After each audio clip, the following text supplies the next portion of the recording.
Olá, muito bom ter você aqui. No programa de hoje, vamos conversar sobre a ação movida pelo MPMG em Inhapim, no Vale do Aço, para conseguir do INSS o pagamento de pensão para 4 crianças órfãs de vítima de feminicídio. De forma remota, participa do Ponta a Ponta o promotor de justiça de Inhapim, Jonas Júnior Linhares Costa Monteiro. E aqui no estúdio, eu tenho a companhia do advogado criminalista Túlio Figueiredo Duarte. Agradeço a presença de vocês, é um prazer recebê-los aqui na TVMP. Doutor Jonas, conta pra gente então, por favor, sobre o crime de feminicídio ocorrido aí em Inhapim. Bom, agradeço a oportunidade. Bom, foi um fato, crime gravíssimo, né, ocorrido na nossa comarca. Esse indivíduo, ele ceifou a vida de sua companheira, né, sua ex-companheira. Ela tinha 4 filhos, 2 deles com ele, e foi um crime com muita violência, com um enorme número de facadas, sem dar chance de defesa para a vítima, portanto, um crime com 4 qualificadores, né, meio cruel, também pela motivação torpe, né, que ele não aceitava que ela deixasse o relacionamento, e também um feminicídio. E nós conseguimos efetuar a prisão dele, né, e movemos a ação penal, ele está preso e deve ir a julgamento em plenário no ano que vem. Mas, além disso, nós movemos, então, essa ação para proteger as vítimas, né? Uma das crianças presenciou a cena do crime e ela deixa 4 órfãos totalmente desamparados, né? E nós preocupamos, então, não só com a situação, né, de punir o réu, mas também de proteger essas vítimas, esses 4 menores, com essa ação inovadora que, graças a Deus, teve isso. Quais as ações do MP, então, para garantir a pensão a essas 4 crianças? Certo. Bom, nós nos valemos de um instrumento que a nossa lei, né, brasileira, ela precisa se aperfeiçoar muito da atenção às vítimas, né? Nós temos que ter mais leis que busquem melhorar a situação e proteger das vítimas, né, do processo penal, que fica muito esquecida. E uma lei recente, aprovada em 2023, trouxe uma previsão de uma pensão especial, né, para as vítimas de um feminicídio que acontece. Você tem uma mulher, né, vítima de um crime bárbaro como esse, ela muitas vezes deixa filhos, né, que ficam absolutamente desamparados, né, em uma situação de total miséria mesmo, né, porque apenas a mãe cuidava deles e com isso eles ficam totalmente desamparados, né, e o pai, como autor do crime, preso também, claro, não supria antes e não poderá suprir depois. Então, essa lei, ela trouxe essa pensão e nós, primeiro, instauramos o procedimento e requisitamos que o INSS cumprisse esse direito que está na lei de 2023. Porém, o INSS alegou que não havia uma regulamentação ainda, que apesar de a lei já estar aprovada, com todos os critérios, alegou que não tinha ainda uma regulamentação administrativa e que não tinha condição de conceder. Nós não concordamos com isso, entendemos que a lei tinha que ser cumprida de imediato, é o que está comandando a própria lei, e nós, então, nos valemos de uma ação que é o mandado de segurança, e nós, então, em nome desses menores, né, o MP como atua protegendo, né, todas as crianças e adolescentes, nós movemos o mandado de segurança, então, para que essa pensão fosse imediatamente deferida e começasse a ser paga.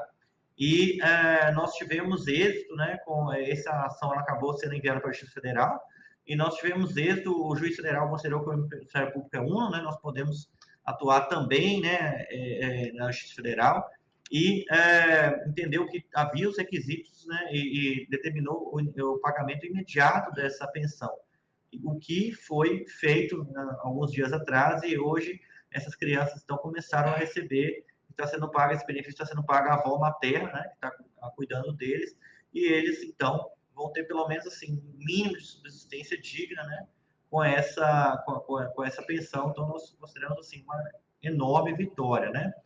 E essa pensão foi ao nosso conhecimento é o primeiro caso né, concedido, um dos primeiros casos concedidos no país. Então é um precedente aí que abre portas aí para para muitos outros casos, tanto no estado como no Brasil afora, né? Nós ficamos muito felizes com isso. Doutor Túlio, explica para a gente, então, essa lei que garante pensão especial aos órfãos. Queria agradecer, primeiramente, Cris, o convite. E essa lei, de fato, foi criada, né, como mais um mecanismo de tentar proteger as mulheres vítimas de feminicídio e seus filhos. Essa lei, ela abarca todos aqueles órfãos, crianças órfãos de vítimas de feminicídio e que possuem renda familiar de até 25% de um salário mínimo. Então, caso elas percam a genitora, por exemplo, vítima de feminicídio, como foi o caso explicado pelo Dr. Jonas, essas crianças terão direito a uma pensão no valor de um salário mínimo e pode ser requerida pelo representante legal, se ele não for o autor do delito, né, autor, coautor ou partícipe. Pode ser requerido também por um representante, um tutor, curador, ou mesmo pelo Ministério Público, que é fiscal da lei nesses casos de representação do menor, né? Ela foi aprovada quando? Em 2023. O Brasil, né, desde 94, ele assinou um tratado de proteção às mulheres. E aí, em 2006, houve a edição da Lei Maria da Penha. Posteriormente, em 2015, houve uma lei que criou a qualificadora do feminicídio. E em 2023 houve a criação dessa lei que intensificou ou seja, que tentou proteger de forma mais abrangente as vítimas, né, que são indiretas, né, do feminicídio. Então foi mais um mecanismo criado e hoje, em 2024, a gente tem o pacote antifeminicídio, que foi uma lei criada esse ano. E esse pacote, quais são o que ele prevê? Olha, ele tem várias mudanças, várias, assim. O feminicídio, na verdade, que antes era uma qualificadora, hoje é um tipo penal autônomo. O crime é considerado hediondo, então a progressão é mais lenta. No processo, em termos de tramitação processual, os processos são mais céleres, né, nos casos de feminicídio. Fora isso, existem outras questões afetas a outros tipos penais, mas a proteção à mulher, de uma forma geral, foi alargada. O descumprimento de medida protetiva está sendo punido de forma mais grave, o feminicídio está sendo punido de forma mais grave. Antigamente a pena máxima era de 12 a 30, hoje é de 20 a 40. Então, houve uma diferença substancial nesse ponto. A gente faz agora a nossa primeira pausa, é muito rápido, continue com a gente.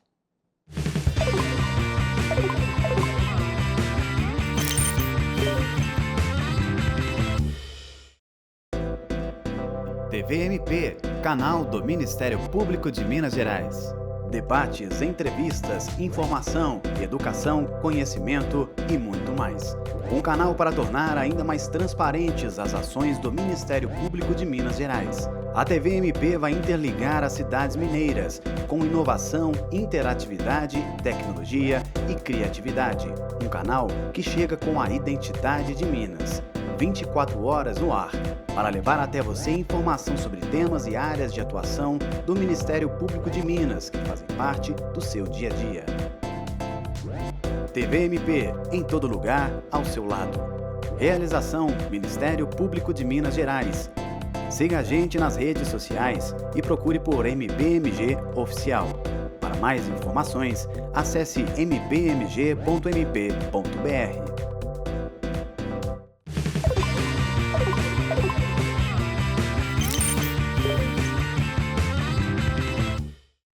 De volta ao Ponta a Ponta. Hoje conversamos sobre a ação movida pelo MPMG em Inhapim para garantir que 4 crianças órfãs de vítima de feminicídio recebam benefícios do INSS.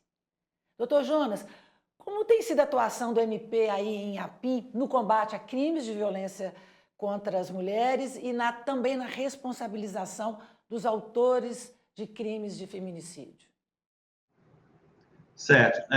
Nós fazemos parte de uma rede que na comarca, né, de combate à violência contra a mulher.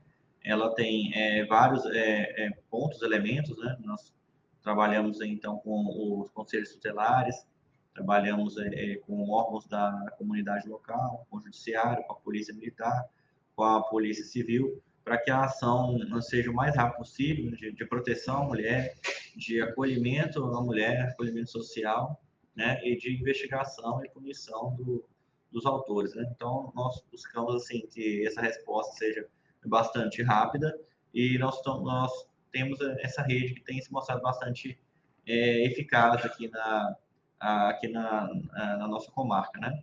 E, assim, com relação à questão da lei, foi trazida pelo doutor aí, a lei agora foi modificada e melhorou em muitos pontos, né? O aspecto da punição, ele é um dos braços da questão da ação do Estado, né, da proteção à mulher. Mas é um dos braços que não resolve sozinho, mas que é muito importante. O indivíduo ele precisa sentir que a lei vai atuar e vai atuar de forma firme, de forma que ele desestimular ele de cometer aquele crime. Então, nós tivemos aqui, por exemplo, o crime de ameaça ele tem uma pena muito baixa, ele foi aumentada com a nova lei, pacote de feminicídio, e passou a ser incondicionada. O que é isso? Antes, a mulher precisava representar lá na ameaça, precisava ir lá na frente à autoridade, né, o delegado, o promotor, e dizer que quer ver o sujeito processado. Só que isso é uma situação que a mulher se sente muito pressionada, você colocar na responsabilidade dela isso, né?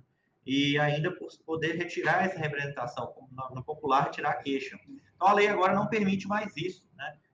Ciente de indícios de um crime, já a polícia, a promotoria vai agir, mesmo que independente da manifestação da mulher. Ou seja, tira da responsabilidade da mulher essa vontade para que a pessoa para que o autor seja processado, né? Então, se for uma melhora, aumentou as penas da lesão corporal, né, permitindo a gente conseguir uma prisão do indivíduo, mesmo não sendo a primeira vez que ele agride a mulher, a primeira vez registrada, né?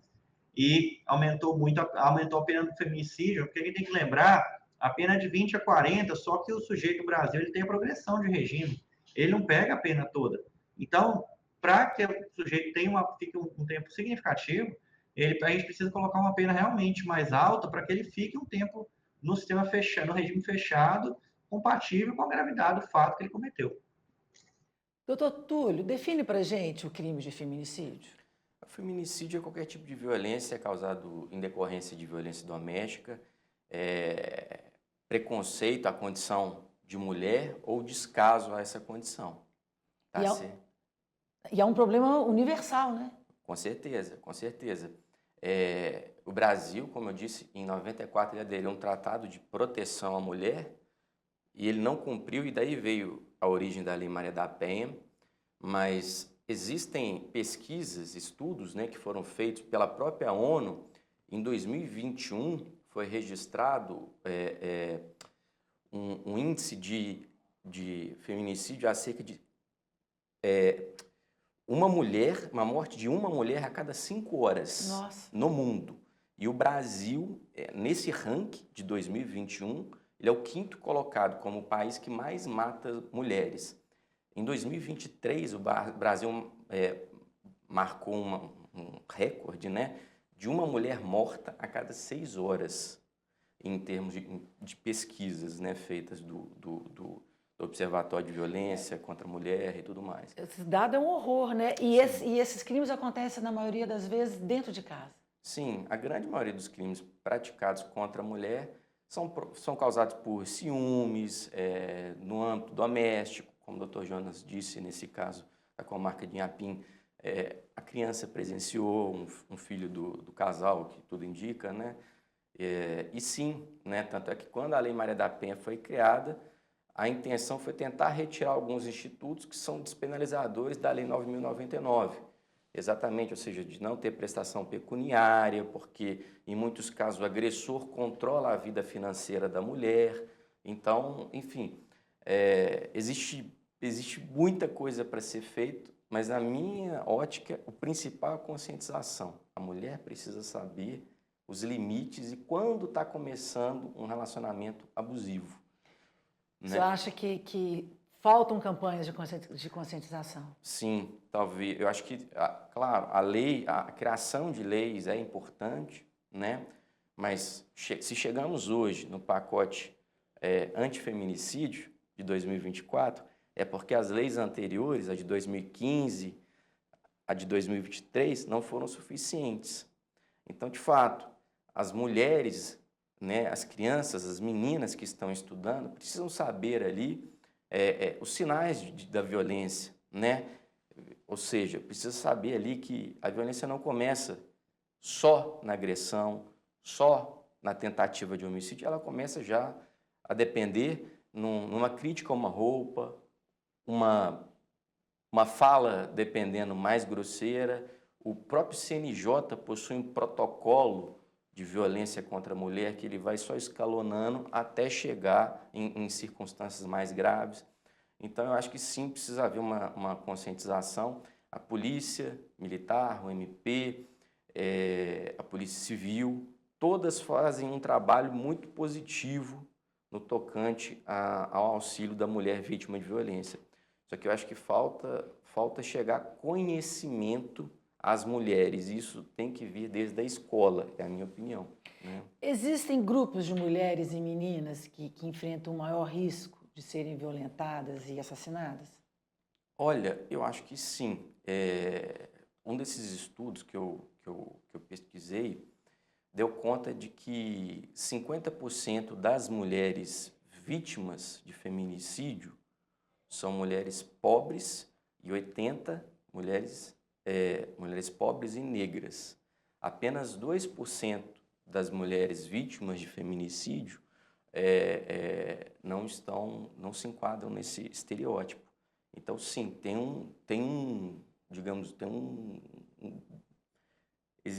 existem as pessoas mais vulneráveis, pessoas pobres, negras, são, sim, de certa forma, vítimas de feminicídio com maior frequência. Creio também que é importante comentar, porque também é abarcado pela lei a população LGBT, porque é uma população que sofre e, vez ou outra, né, é vítima também de feminicídio. A gente faz o nosso segundo intervalo, é muito rápido. Voltamos já.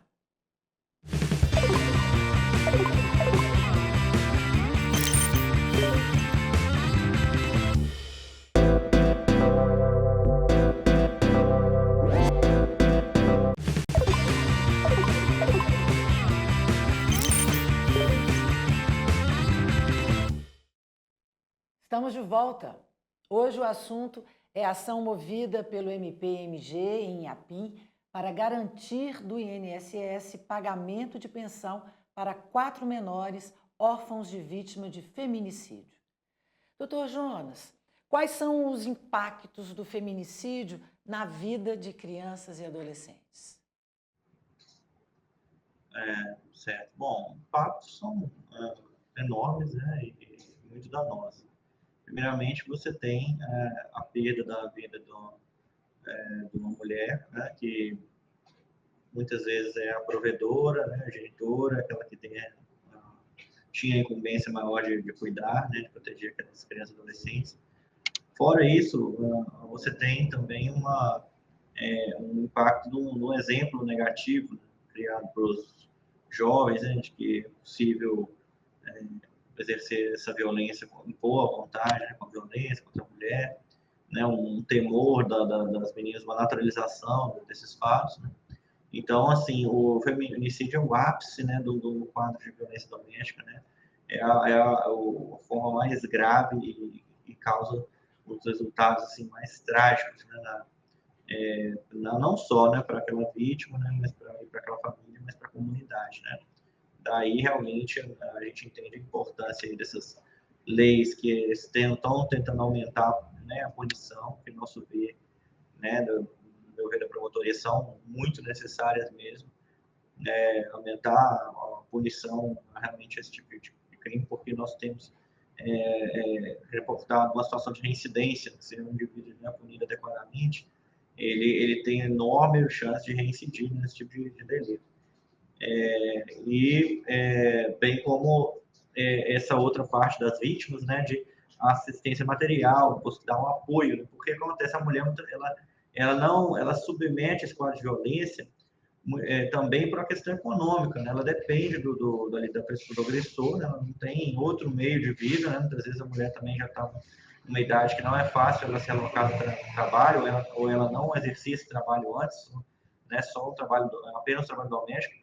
Então, é uma questão econômica, né? Então, se você der meios econômicos que a mulher possa de subsistência, né?